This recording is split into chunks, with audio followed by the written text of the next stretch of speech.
Hey, how are you? I've been expecting you. Welcome back one more time to Andy's Playroom.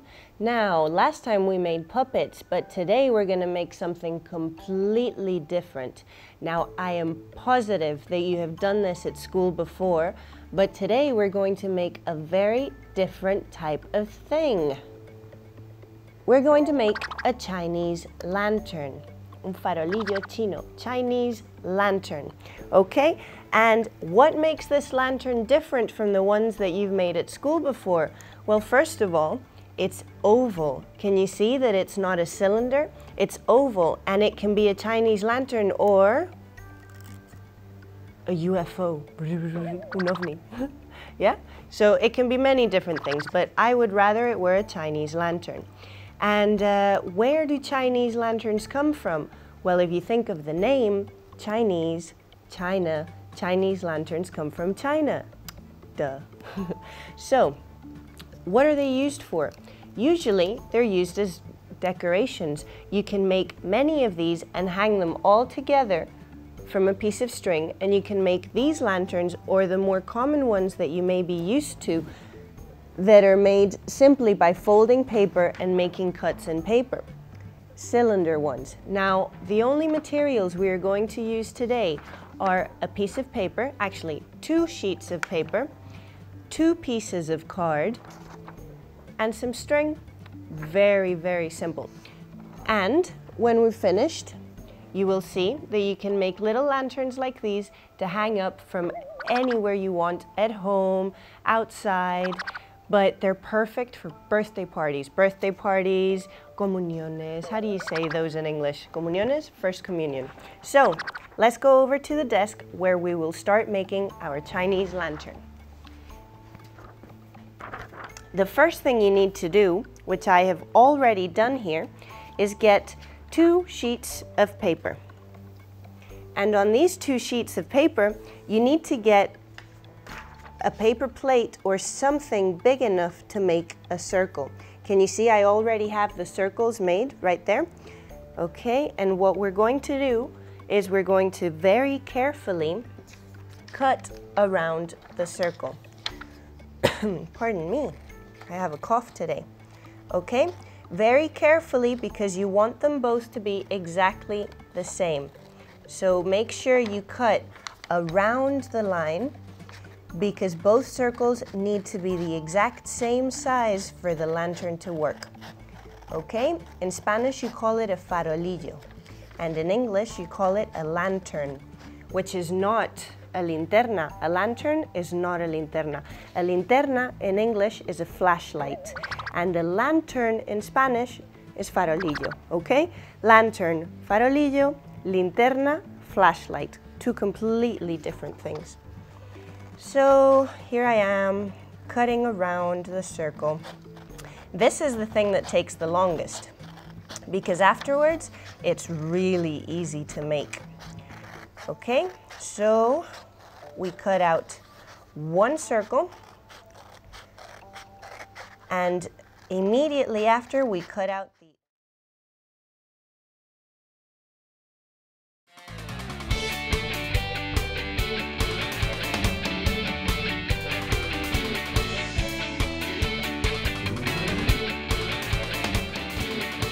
It's that time again, guys. It's exam time. Nobody likes it, but today on Stuff, we're going to talk about all of the things that you need to study for exams, all right? We study for exams.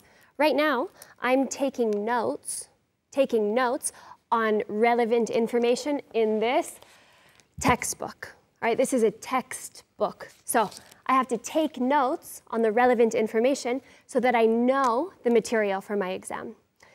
We could refer to this. When you look over, you review your material. The phrasal verb is look over. All right, so to look over is to review material. Nice phrasal verb for you. I'm looking over my notes. So the phrasal verb stays together. I'm looking over my notes. All right, so when I take notes, I use a pen, of course. I use a pen. However, okay, I can use this pen. However, I could also use a highlighter. All right, this is a highlighter. Now, when I use it, I, of course, highlight the information. So when I put the highlighter on the notes, I highlight this information. You highlight the most important points that you need to know for your exam, all right? You could also underline. Underline is when you take your pen and you write below the notes that you have. Okay, let's continue with some words about exams. So when you're in high school, el instituto, you're in high school, you have tests, right? Plural, tests, STS. You also have exams. We refer to this time period as finals. You say, oh, I have to study for my finals. So the exam period is the end of the year finals. All right, take a look at my escritorio. How do you say that? Desk, all right? Do you have a desk at home? Do you have a study space? This is my study space. I have my desk. I have my notes. How can you say hoja de papel? A sheet, careful with that, sheet of paper. So this is my sheet or sheets of paper. Really long pronunciation of the double E, all right? Careful with it because it's a bad word if not. You say sheet. So these are my sheets of paper.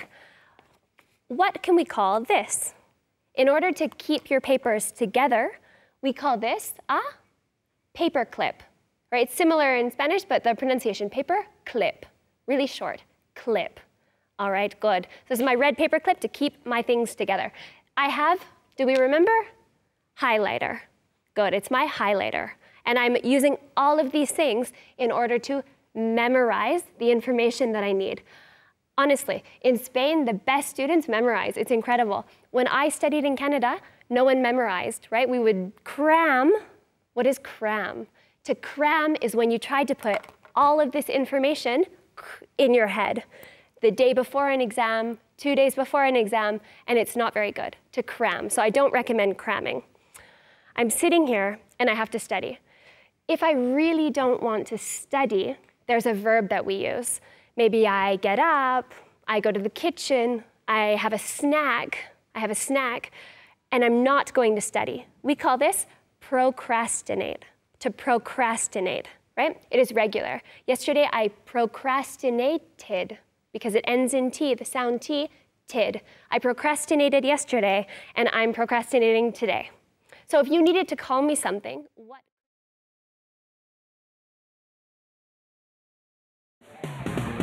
In this episode, we're going to see 3 of our superstar speakers making their first presentation.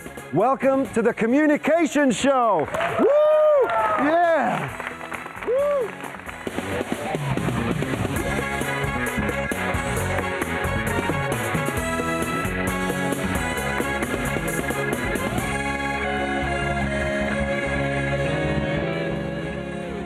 Okay, we see some very nervous faces in front of us.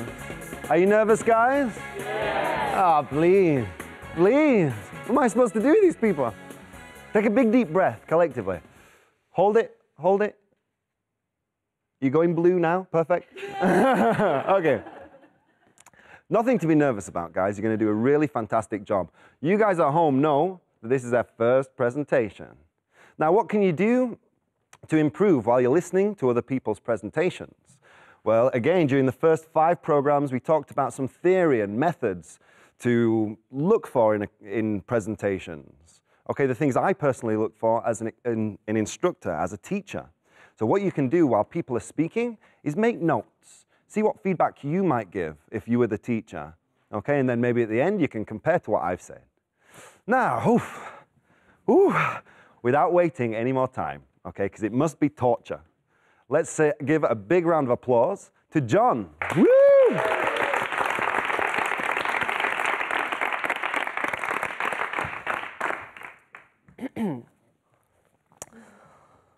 Well, my name is John. I am a teacher, and I'm going to talk for only 5 minutes about the responsibilities of having a pet. I adopted one. She's a water dog, and I know all that she needs. So if you are thinking about adopting a dog, the following presentation could help you to make a decision.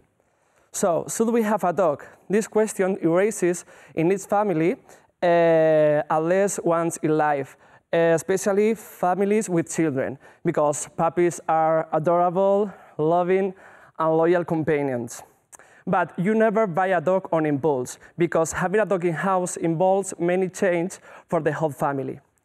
And you should never buy a dog as a present for your children. Buy one only if you want to do it, because a dog is not a toy, and a child can never take responsibilities for the care of the dog. But if you have already taken the decision to adopting a dog, you have to think before doing about what kind of dog is better for your personal or family situation. I mean, you have to think about breed, sex, and size. Because depends of the breed, there are dogs more energetic or that they need more or less exercise. So for instance, imagine an elder woman with a stick on one hand and the other hand with a Doberman. I think it's not recommended. Or imagine your baby, your little baby, your poor baby, playing with with enormous Rottweiler. I think it's an unnecessary risky, especially if your dog have not been educated correctly. So what do you need if you want to have a dog? First, I think it's obvious, you need appropriate housing. I mean, imagine you and your San Bernard living together in a flat of 14 square meters. I think it's complicated. So what else you need? You need time for your dog. Because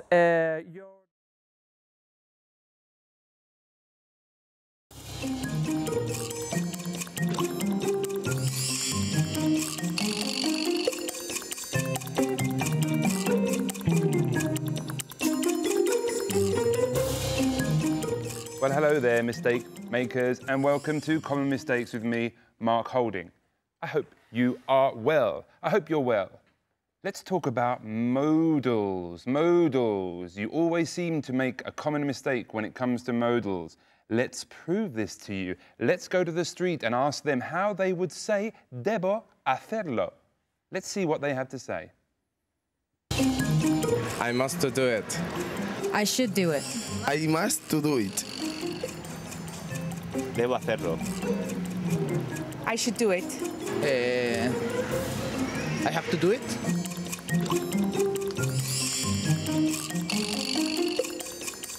I should do it. I have to do it. I must do it. I must tell you this is wrong. I have to tell you this is wrong. Okay, we said debo hacerlo, and they said I must to do it. I must to do it. This is incorrect. We do not need the to. We just say I must do it. I must do it. Another example of a modal is lo haré. Lo haré. You say I will to do it. We say I will do it, and that's the correct way of saying it. I will do it. Another example of a modal. Puedo hacerlo. You say I can too. I can too do it. This is wrong. I can do it. I can do it. And the last modal, but not the least, is debería hacerlo. You say I should to do it. This is wrong. You have to say I should do it. With all of these, you do not need to. You do not need to. If you listen to me, you will learn, okay? You must study these mistakes. You must study these mistakes. It's my job, so I must teach you. If I teach you well, if you study them, you shouldn't make these mistakes again. You shouldn't. You shouldn't make this mistake ever again after this show. You will make these mistakes sometimes. You will make these mistakes sometimes, and that's okay. But you must study. You must study. You should study. You should study all the time. You should study as much as possible. If you study as much as possible, you shouldn't make these mistakes. I can teach you. I can teach you because I'm English.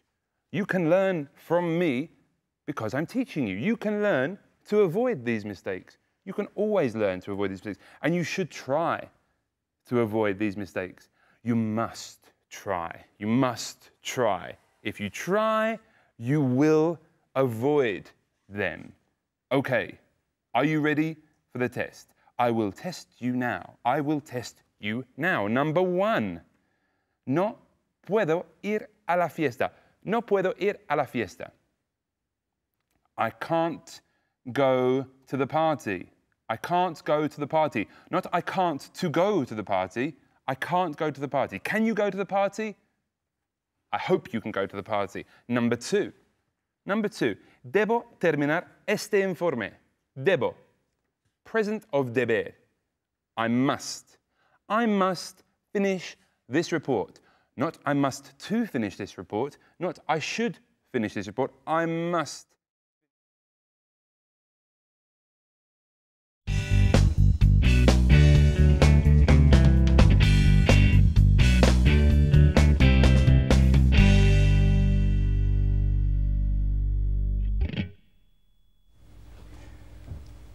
Hello and welcome to Rumbo al Inglés. I am here with my very lovely, beautiful, charming, talented student, Raquel of the River. Raquel del Rio. Welcome, Raquel. How are you? Thank you. Fine, thank you. How are you? Good, good. I'm fine. I'm fine. Are you excited to be here on television studying English? Of course, I'm always excited about being with you, Alberto. Oh. I don't know if I believe you. I don't know. Is that true, or are you just being nice? Of course, it's true. Okay. Well, I feel the same. I'm excited. I think we're going to have a good time today. We are going to look at something a little bit difficult, so it will require a little bit of patience. But I don't think you'll have a problem with it. And I don't think you'll have a problem with it either. Let's get started, all right? We're going to look at today the passive voice. Okay, now, Raquel, what is the passive voice? I think the passive voice is when you're talking about something which was done in the past by somebody. Yes, yes. In fact, Raquel just used the passive voice. Something that was done in the past. Okay, and you just said that was done. This is the passive voice. Okay, the passive voice uses two very simple parts. It uses the verb to be, which is the #1 verb in Spanish, in English, in Chinese, in any language. The verb to be. If you don't know it, learn it. It's very important, right? You know how to use this verb, though. We don't have a problem with that with you. Is this true? I hope not. No, of course not. Of course not. Okay, and what we add to the verb to be is we add the past participle, or the third column. If you know, for example, take, took, taken. Okay, so we're going to use to be in whatever tense. If it's the future, will be. If it's the past, was done, for example. Okay, so let's play with this a little bit. Okay. Okay, now a good example we could say, is this program being broadcast live? This is an example. Is this program being broadcast live, Raquel? I think it is, but I'm not quite sure. You're not quite sure. Okay, okay. Will it be shown on television? Yes, it will be shown on television. See? It's so simple. You're already using the passive voice. I can't believe it. We already started, and you've already started using it correctly. Okay, let's take a look at it in a lot of different tenses. Let's start simple. Always starting simple. Okay, let's use the verb to do. One of the most common verbs in any language, along with the verb to be. Okay, let's say it as our subject and do as our verb. Okay, so give it to me in the present, affirmative. Okay, in Spanish it would be es hecho o se hace. It's done. It's done, absolutely, very good. Ask me. Is it done? Very good, very good. Okay, let's put it in the past tense. You can do it. Put it in the past tense for me. In the past tense? Yes. In the past, it will be, was it done? Okay, was it done is the question. You almost went to the future. We're going there. We're going there. Don't jump the gun. What is this expression? To jump the gun. Do you know this expression, Raquel? Not really. Okay, let me explain. To jump the gun. Okay, to jump the gun is when, if you imagine a race, you have people in a race, and you know the starting gun. Okay. If you jump the gun, you start before the race actually starts. Okay, so I said you jump the gun. It's a very common expression in English. So you went to the future. Give it to me one more time.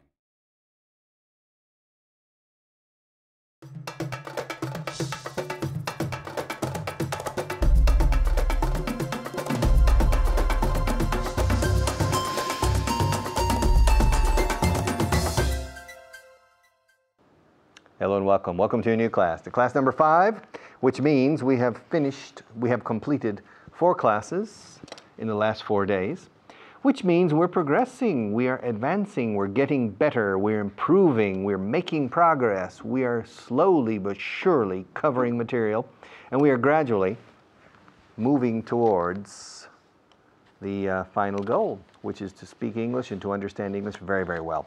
Class number 5, but first, on camera 1, I want to review, I want to go over some aspects of class number 4. 1, 2, 3, camera 1. All right, good. How long does it take?